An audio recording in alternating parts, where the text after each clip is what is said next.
यह वो किस्सा है जो अब मेरी जिंदगी का हिस्सा है। मैं थोड़ा जिद्दी किस्म का इंसान हूँ और इसी जिद की वजह से बचपन में मुझे बहुत मार पड़ी है।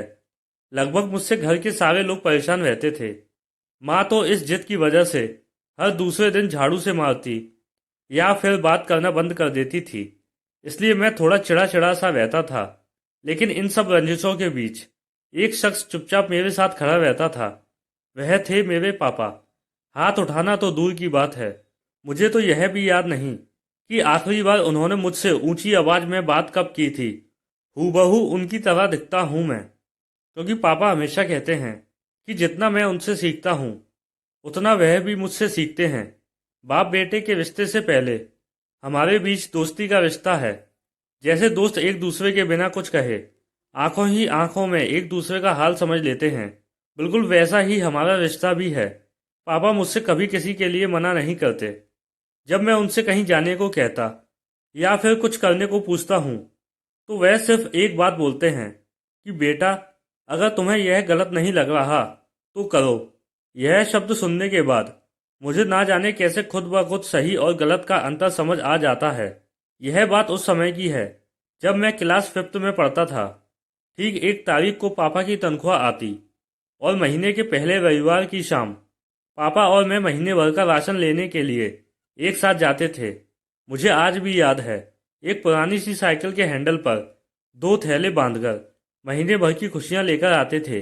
एक बार उस रोज हम राशन लेकर घर वापस आ रहे थे तो पापा की नज़र थैले के ऊपर रखी हुई एक विम बार की बड़ी टिकिया पर गई।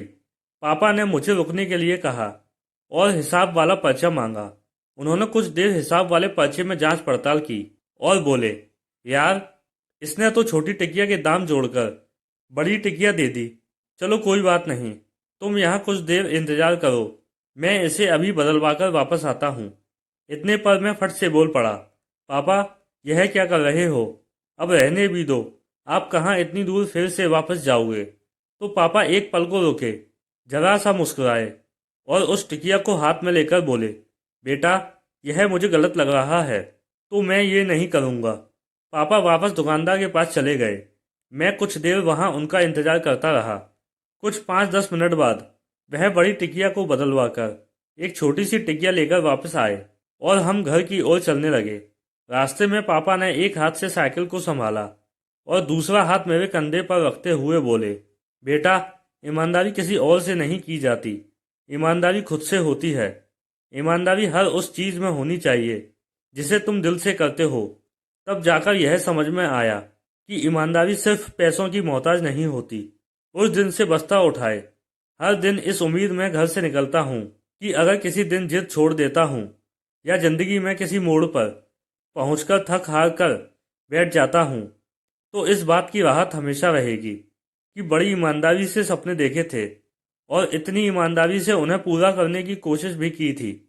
क्योंकि यह जो ईमानदारी है ना, पापा की उस वापस लाई हुई छोटी टिकिया की तरह है, जो गलत नहीं है। सपनों के लिए जोश, जज्बा, जुनून, हौसला और हिम्मत, यह सब बहुत ज़रूरी है। जब तक आप इन सबको पूरी ईमानदारी से नहीं निभाते तब तक कुछ मुकम्मल नहीं होने वाला। इसलिए ईमानदार बनो, सबसे नहीं, अपने आप से।